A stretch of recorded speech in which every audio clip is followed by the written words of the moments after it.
Переведено и озвучено специально для канала Академия Покера. Сегодня я рассмотрю раздачу фестиваля PCA этого года. Это финальная игра турнира хай-роллеров с бай-ином $100 тысяч, где у меня неплохо обстояли дела с фишками. Как вы можете видеть, я сидел на ранней позиции. После меня еще 7 человек. Вот как поступает в таких ситуациях обычно. Есть такая вещь, как ICM, что означает, что с каждым выбывшим игроком денег в игре остается меньше. И многие игроки со средним размером стека будут играть сдержаннее. То есть приходится открываться немного шире, особенно с большим стеком, как у меня в этом случае.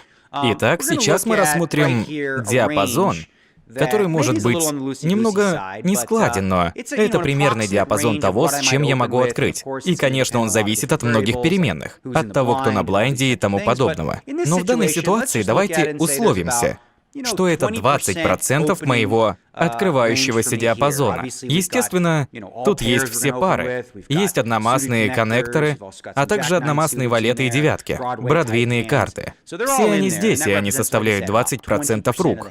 Итак, на этом моменте я ощущаю, что начало стандартное, после меня остается 7, и у меня достаточно фишек. Наверное, можно было открыть даже шире, такими руками, как разномастные тусы 9 или разномастные тусы 8. Тем более, когда от оппонентов нет особой ответной реакции. Однако в игре Иван Лука, Брин Кенни, Джастин Бонома. Они могут дать отпор, лучше сильно не расходиться. 20% из УТГ. Это весьма широко. Итак, мой рейс проходит. До кэрри катса с большим блайндом с довольно коротким стеком. Он чуть более сдержанный, но у него большой блайнд, так что он будет защищаться широко. У него будет весь диапазон, с которым бы я открыл, конечно же. Плюс, возможно, больше разномастных рук с тузом. Или разномастных коннекторов. Рук 7-8, 8-9 я бы с них не открыл, но он может с ними защищаться. Как я и сказал, кэрри чуть более сдержанный. Тогда как некоторые лучшие профи будут защищаться даже шире. Будут защищаться с очень высоким процентом, и не обязательно напрасно. Особенно с нынешними относительно небольшими рейзами. В общем, блайнды 25-50. Я поставил 115 тысяч, считается, что это много. И Кэрри Катс посмеялся над моей большой ставкой. Я думал, ты смоллболлер. 115 это теперь много? В общем, Кэрри колет, и важно знать, что мы не будем глубоко вдаваться в диапазоны. Потому что, очевидно, у него могли быть тузы или короли в его диапазоне для кола. У нас диапазон для рейза. Это менее вероятно, но сейчас о другом. Иногда он будет ререйзить с этими картами, как и с тузом-королем. Итак, мы видим флоп туз 9-4. И, как я говорил в видео про знакомство с диапазонами, в общих чертах, в подобной ситуации я чаще всего получаю преимущество по диапазону. Я делаю рейс из УТГ, где тузы крупная часть диапазона, а у защищающегося большой блайнд зачастую будут одномастные карты вроде пиковых валет 5 или разномастные 9-8 и так далее. Для меня это хороший флоп, несмотря на то, что у меня ничего нет. Как видно, у меня король-дама. Туза у меня нет. Но смотря на флоп, я все равно думаю, что в целом это хороший флоп для всего диапазона моих карт. Мой диапазон не меняется после ставки, потому что я могу поставить большую часть, наверное, я буду ставить в большинстве случаев. Очевидно, в ряде случаев я захочу чекбэкнуть или расставить ловушку. А может, я забеспокоюсь, будь у меня короли. Или дамы, я мог бы чекбэкнуть. Я мог бы чекбэкнуть с одномастными валет 10. Но просто для примера предположим, что после моей ставки весь диапазон сохраняется. Когда Кэрри колет на флопе, давайте присмотримся, что происходит с его диапазоном. Мы видели его диапазон до флопа, широкий со множеством разных рук. Но теперь, когда Кэрри колет на флопе, мы можем вычеркнуть из диапазона много рук и сократить его до вполне конкретных рук. Как я говорил, в диапазоне были одномастные король 3 и другие подобные руки, но после флопа, если у него не флеш-дро, он не продолжит с одномастными королем 3. Взглянем на руки, с которыми он мог бы продолжить. Очевидно, когда он колет, ставка маленькая. Я ставлю четверть банка, это стандарт у большинства хайроллеров. Для многих контбетов на флопе. У Кэрри все еще могут быть карманные десятки, то есть сет. Валеты, дамы, короли, у него может быть сет четверок. Не исключено, что теоретически у него сет тузов. Очевидно, могут быть тузы и четверки. Туз 10, многие флеш-дро. По сути, любые возможные одномастные флеш-дро до флопа останутся и на флопе. И, конечно, не забудем про комбинации. С парой десяток у него могут быть десятки. Как видно, его диапазон значительно сократился до определенного числа рук, с которыми он продолжит после флопа. Карта на терне интересная. С ней возможно стрит-дро. Если у него было что-то вроде трифовых дам и валета или 7-8, теперь у него монстр-дро или что-то в этом духе. Существует вероятность гадшота. Может, у него были дама валет на флопе. И после кола на терне у него двусторонний стрит-дро. Почему бы нет? Я поставил всего четверть банка. Вряд ли он сфолдил бы даму валета на флопе. Теперь, когда он меня чекает, я смотрю на размер его стека и задумываюсь. Добрая часть его диапазона — это руки с тузами.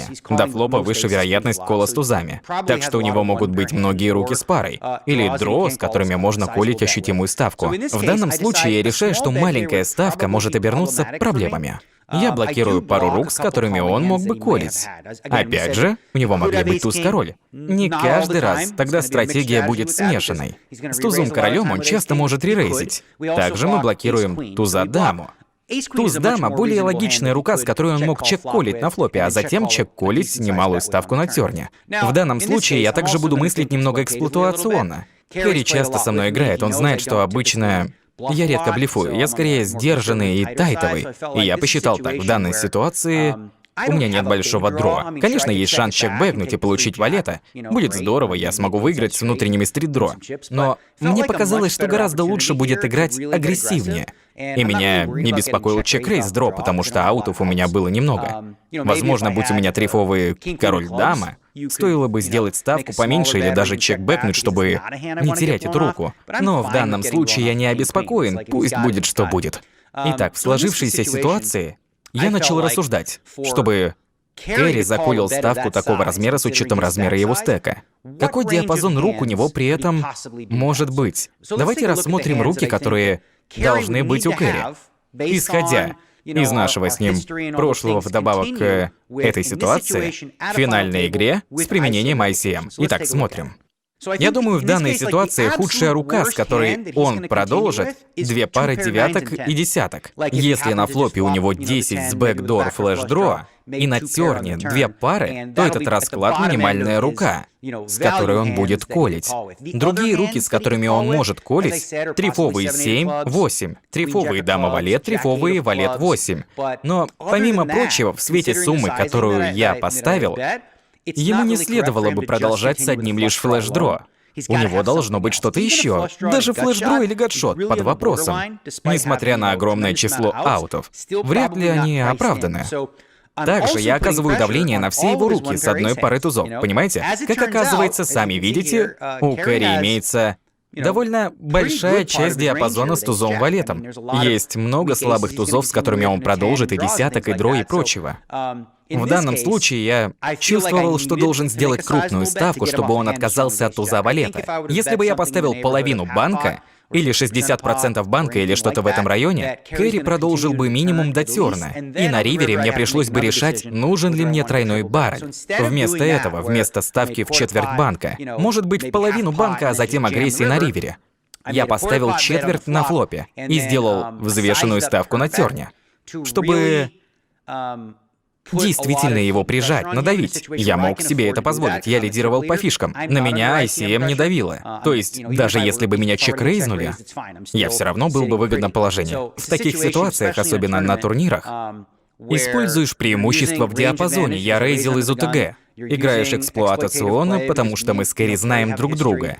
Используешь преимущество, потому что карты на столе должны подпадать под большую часть моего диапазона. Все это ведет к принятию решения. Я пришел к решению, что потребуется значительная ставка. И одна из вещей, которые эволюционировали с эры 2004-го, это расчет ставок. Это момент чрезвычайно изменился. В 2004-м редко встречались овербекищий банк на флопе, или на терне, или ривере. Сейчас это обычное дело, и мы позже доберемся до раздач, в которых это играет роль при принятии решений. Но все основано на проверенной теории игры. Вы видели компьютерную программу Libratus, побеждая всех людей. Она в том числе, причем эффективно, ставила противника в сложное положение овербетами. Хотя в данной моей игре против Кэрри овербета не было. Размер ставки, в сущности, вдвое превышал тот, который я обычно поставил бы в таких условиях 4-5 лет назад. Но игра развивается, и мы должны развиваться, учиться, и, надеюсь, это видео помогло вам немного лучше понять диапазонное преимущество и прочее, что мы обсуждали. И что покер не сводится к оптимальной теории игры или эксплуатации. Нужно комбинировать то и то. Стоит руководствоваться теорией игры, что мы делали в этой раздаче, но также следует использовать то, что вам известно о том, как оппонент вас воспринимает, любыми возможными способами на основе его склонностей. Вот что мы сделали. Это сработало. А что если мы скажем, что существует способ узнать свой уровень скилла в покере, при этом потратив максимум 15 минут? Проходи покерный аудит, узнавая, что именно отделяло тебя от побед все это время. Все твои сильные и слабые стороны в одном месте. Подробности в описании.